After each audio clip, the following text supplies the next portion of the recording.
Hi, magandang araw po sa inyong lahat. Ngayon ay araw ng Lunes. Tingnan naman po natin kung ano po ang makikita natin sa reading of the day. Pasensya na po sa boses, medyo ngongo pa rin po ako pero nandito po ako para magbigay pa rin sa inyo ng reading of the day. Yan. Nalasahin lang muna po natin.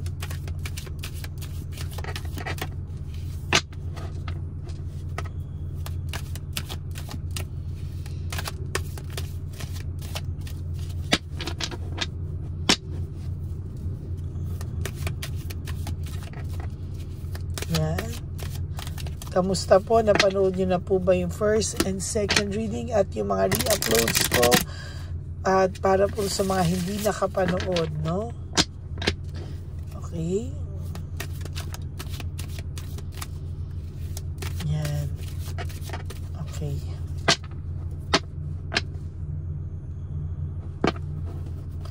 Pili na po tayo ng 10. 1, 2, 3, 4, 5, 6, 7, 8, 9, and 10.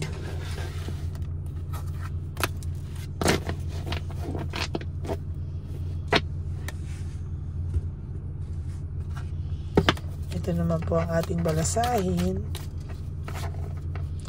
Para i-share po natin na nabalasa siyang mabuti, no?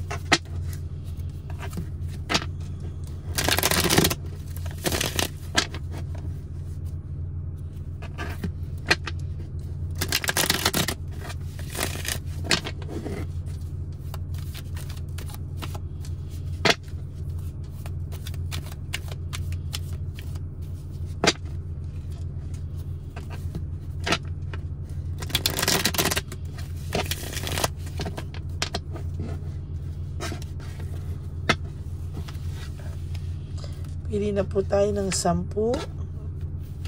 1, 2, 3, 4, 5, 6, 7, 8, 9, and 10.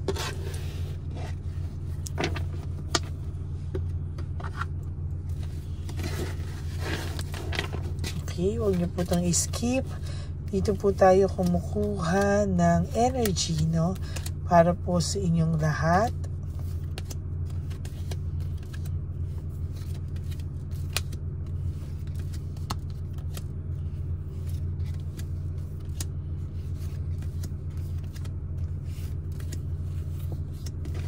Sumobra. Okay. Tingnan na po natin ano ang ating greediness and possessiveness, no? Maybe this person po nakukonsensya siya. I think this is a continuation of the reading yesterday, the second reading of the day, because of his or her greediness and possessiveness. Naging makasarili po siya. At talagang naiisip niya po na nagbago siya, naging makasarili siya. At parang kaya po siya nakukonsensya is because naiisip niya po na during nung time na wala siya, maybe wala siyang work or wala siya talaga sa buhay, ikaw po yung nasa tabi niya during the time na dapang-dapa siya, no? Kaya ang naiisip niya po ngayon is somehow naiisip niya po na ikaw ang kasama niya, lalo na nung mga times ikaw ang laging nasa tabi, no? During those times na ikaw po ay siya po ay walang-wala, no? Walang-wala. Ngayon po, pakiramdam nito ay meron pa rin siyang self-centeredness, no? Naiisip ka po palagi nito na naging makasarili siya. Talagang ang pakiramdam po nito ay nagbago talaga siya. Kaya somehow ngayon nare-realize niya yan na nung wala siya, naiisip niya po na nung dapang-dapa siya, ikaw lagi ang nasa tabi niya. Kaya yung current person niya ngayon ay nagseselos. Why? Lagi niya pong bukang bibigyo na hindi mo siya pinabayaan during the times na walang-wala siya. No? Naisip niya po na naging masaya siya, naging supportado mo siya, support mo po siya is 100% yung support na nabigay mo sa kanya, no? Somehow naging masaya po ito, no? Naging masaya siya sa piling mo at talagang kung titingnan lang po talaga dito, talagang makikita po natin na nare-realize niya po na naging masaya talaga siya yung pakiramdam niya sa iyo, no? Ngayon, hindi niya po alam kung anong balita sa iyo, hindi niya po alam kung anong ginagawa mo, or maybe alam niya o nag-i-stalk kasi siya, or maybe meron kayong minimal contact, nagkakamustahan kayo. For some of you na may minimal contact, pero ang sinasabi ko po na may misteryosohan siya sa iyo, hindi niya alam kung ano po ang nararamdaman mo na sa kanya. If gusto mo na ba talaga siyang kalimutan, if gusto mo na ba talagang mag-move on, at sinasakyan mo na lang daw ba siya, ayan, no? Parang pakiramdam niya, hindi ka na po niya mabasa, no? Somehow, alam niya po na meron ka na rin pong nararamdaman na cold heart and bitterness, no? May trust issues ka na daw po sa kanya, and talagang sa nakikita ko po, malala po yung trust issues mo sa kanya, no? Yung pakiramdam ko po is alam niya po sa sarili niya na somehow alam niya po na hindi po siya okay. Marami po siyang times na alam niya po na parang ayaw mo na din sa kanya, pero hindi siya sure. Kaya sabi ko nga po sa iyo, nami-misteryosohan ito, no? Nami-misteryosohan siya sa iyo. No, somehow nararamdaman niya na nagkakaroon ka na ng fresh start, optimistic, fun fulfillment. Somehow nakikita niyang nakaka-adjust ka na, and somehow nararamdaman niya na hindi ka na ganon na nasasaktan. No, may konting pain, may pain pa rin, mahal mo pa rin eh, pero hindi ka na po ganon kaapektado like nung una kayong nagkahiwalay, or nung una ka po niyang niloko. No, yun yung pakiramdam niya na yan po yung pakiramdam niya na feeling niya nasaktan mo siya, nasaktan ka niya, nagkasakitan kayo ng salita, or maybe hindi ka rin nasaktan siya kasi nalaman niyang nasaktan ka. Parang somehow from there feeling niya nagmo-move on ka na talaga, no? Meron siyang nararamdamang fear and confusion. Ayan, no? Nakakaramdam po siyang matinding fear, matinding confusion sa sarili niya dahil hindi niya po maintindihan ano po ang gusto niya sa buhay, no? Natatakot siya na baka mali yung naging desisyon niya sa buhay nung iwanan ka niya. Natatakot po siya, no? Natuluyan din kayo magkaroon ng separation, family problems, or relationship problems and delaying success. Natatakot po siya na dahil sa mali niyang desisyon, makatuluyan pong masira yung buhay niya. Hindi po kasi siya nag-isip. Hindi siya nag-isip, hindi niya ginawa yung tama, no? So, nagpadala lang po siya sa pagiging careless niya. Puno po siya ng sadness, depression, and negativity. Sa totoo lang, ang taong ito ay punong-puno ng lungkot. There's a deep, deep sadness and depression na nararamdaman itong taong to sa ngayon. Nakakaramdam siya ng sadness, depression, negativity, because nakukonsensya rin po siya somehow. Talaga na during nga, sabi ko sa'yo, during nang walang-wala ito, ikaw ang nasa tabi niya. Yan po yung mga naiisip niya sa ngayon. Natatakot din po siya sa rejection, ano? Natatakot din po the world, no? Natatakot siya sa rejection. Kahit may resentment po ito ngayon, hindi po siya makamove forward. Desire to reconcile. Gusto man po niyang bawiin lahat ng sinabi niya. Gusto niya pong bawiin lahat ng mga hindi niya magandang nagawa. Parang hindi po, no? Parang hindi niya po magawa.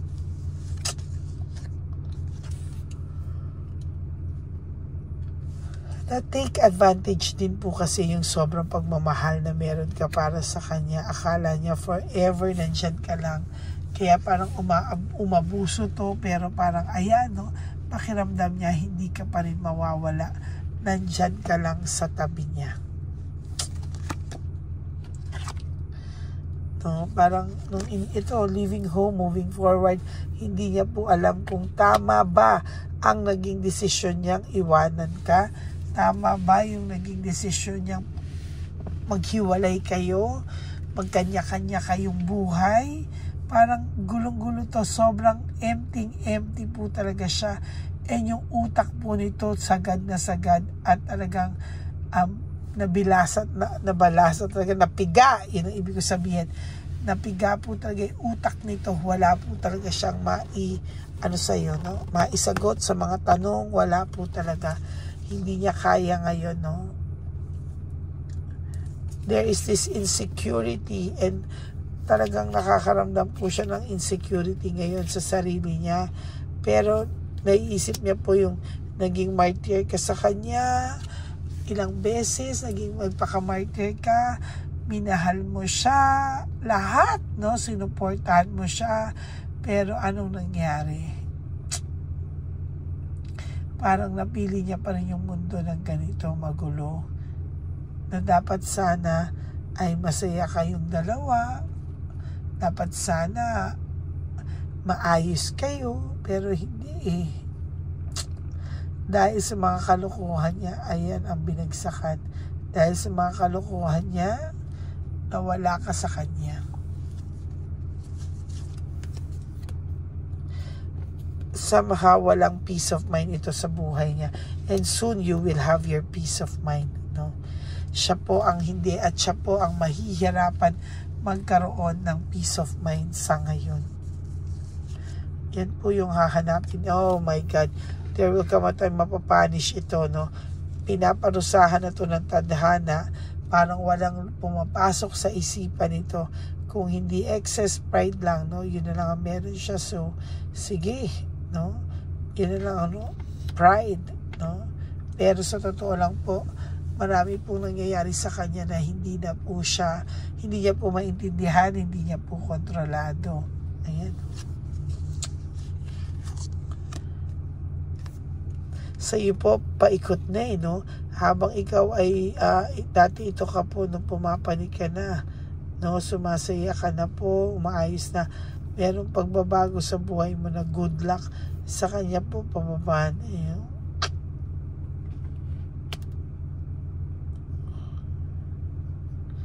Ay, ang sad ng barahan niya, no? Ayan, no direction po and very unpredictable ang mga mangyayari sa kanya. No, very, very unpredictable. Wala pong mangyayari sa kanya. No direction at all. Oh? Kinokontrol niya lang po. He's being defensive. Dinidefend niya lang yung sarili niya sa sarili niya lang din, ano? Para sabi niya nga, ayan, no? Ayan lang daw talaga. Marami po siyang palusot, pero sa totoo lang po lumabas ang The Tower. Oh my God. Panay disaster po ang mangyayari sa kanya. Broken pride, shattered dreams. Talagang sa ngayon po ay talagang sunod-sunod ang magiging karma nito, no? Sunod-sunod po talaga. There is this isolation, no? Ina-isolate niya po yung sarili niya dahil ayaw po niyang pag-usapan siya ng mga tao. Yan, no? Oh my God. Same na same po. Gossip and isolation. Gossip and isolation for your last card. Oh, talagang ina-isolate po yung sarili niya. No, kasi po hindi niya po alam anong nararamdaman niya. Gulong-gulo din po siya.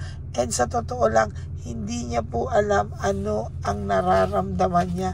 Kaya mas gusto niya pong i-isolate ang sarili niya.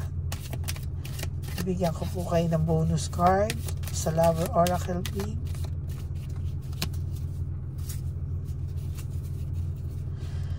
Sometimes I stay awake thinking about you. Yan, no? Iniisip ka niya. Most of the time, hindi po siya nakakatulog, no? Hindi siya nakakatulog. And talagang iniisip niya na parang hindi niya po alam, no? Ano ang nangyari sa kanya. Hindi niya alam. Hindi siya, gising siya lagi kakaisip sa'yo. Pero blanco po yung isip niya. I lost myself for a little while now. Parang lost po itong taong to at hindi niya po maintindihan ang sarili niya, no? Parang hirap na hirap siya, pagod na pagod siya, pero hindi niya po alam paano po ito maaayos.